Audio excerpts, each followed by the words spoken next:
বন্ধুগণ, ভারতীয় জনতা পার্টির মনোনীত প্রার্থী ব্যারাকপুর লোকসভা কেন্দ্রের অর্জুন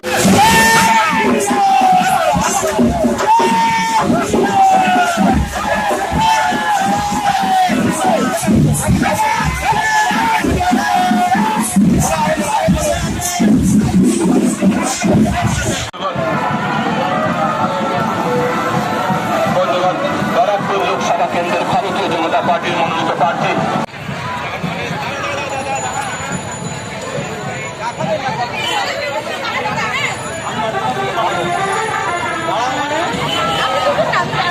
ব্যানার ছেড়ার পর্ব চালু হয়েছে ইতিমধ্যে, কি বলবেন?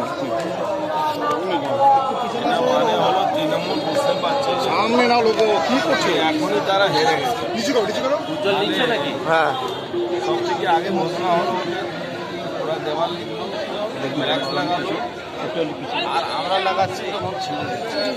আরে কার হাত পাঠান ঠাকুর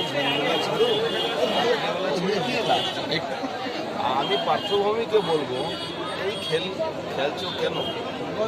তুমি তো নিজেকে খুব ভালো সাজো, আবার ওই গন্ডালুতে যাচ্ছ, আবার ওই গন্ডগোলে যাচ্ছ, কর্মীদেরকে মাতালদেরকে পাঠিয়ে, তৃণমূলের গুন্ডাদেরকে পাঠিয়ে, পুলিশদেরকে পাঠিয়ে মারামারি করাচ্ছে। মারামারি না করিয়ে রাজনীতি করো, মারামারি ফল ভালো হয়। ব্যারাকপুর এমনি রিয়াকশনারি জায়গা, তুমি আজকে করবে, কালকে করবে, এক না একদিন রিয়াকশন হবে, তখন কেউ আমাকে বলতে পারবে। ৭৭ বছরের বৃদ্ধ কর্মীকে, বিজেপির কর্মীকে মারধর ব্যারাকপুরে, কি হবে পারেন? তারপরে পুলিশ, টিটাগড় থানার যে মেজবাবু, আর এখানে বাসদেবপুর থানার সাব ইন্সপেক্টর ওসি র্যাঙ্কের অফিসার আছে, সে এফআইআর করছে না, জিডি লিখেছে ওদের নামে ইলেকশন কমিশনে। আমি এখনই কমপ্লেন করে দিয়েছি ওদের। তারা আইনটাকে বুড়ো আঙুল দেখাচ্ছে, ইলেকশন কমিশনকে বুড়ো আঙুল দেখাচ্ছে। এরা যে রাস্তায় যাচ্ছে, এই রিয়েকশনে ভয়ঙ্কর পরিণাম। ভূপতি নগরে সাম্প্রতিক যে এনআইএর উপর আক্রমণ হয়েছে, সেখানেও কিন্তু মহিলারা গর্জতে শুরু করছে, কি বলবেন?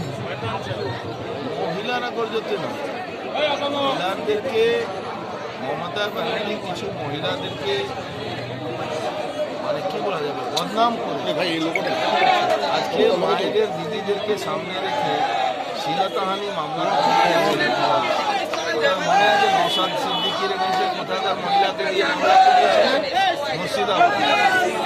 নওশাদ সিদ্দিকি মুর্শিদাবাদ কোনোদিন গেছে কি না গেছে ঠিক নেই, উনি মামলা করিয়ে দিলেন। আর কোথায় মামলা কোথায় হয়েছিল? মামলা করালেন কোথা দিয়ে ঢুকাচ্ছ?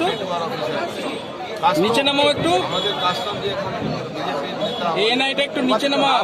তার এগেন্সটে মামলা করেছিলেন, মনে আছে? রাতারাতি 25টা পুলিশ এসে ওকে অ্যারেস্ট করে। আরে এনআইটা নিচে নামারে চলছে, কতদিন চলবে দেখা যায়।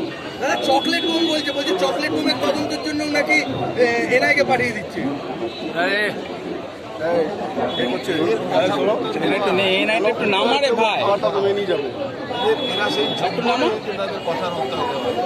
চকলেট বম আর অরিজিনাল বম এখন দেখলো কোথায়, দেখলে তখন বুঝতে পারবে। আজকে আসলেন মিছিল নিয়ে, কি বলবেন বীজপুরবাসীদের?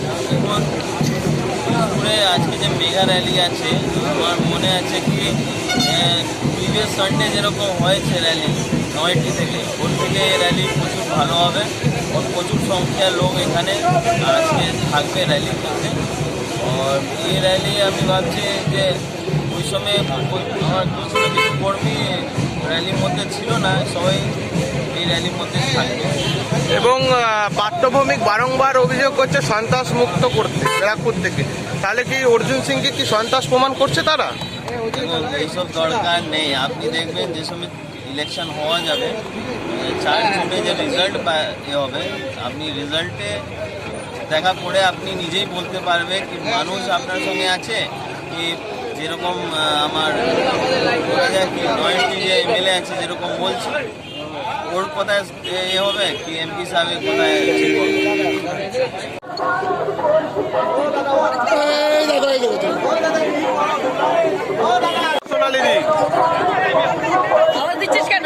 বললাম একটু সরো, ক্যামেরা ঢুকে যাচ্ছে ফ্রেমে। না তোমরা করো না, এই কি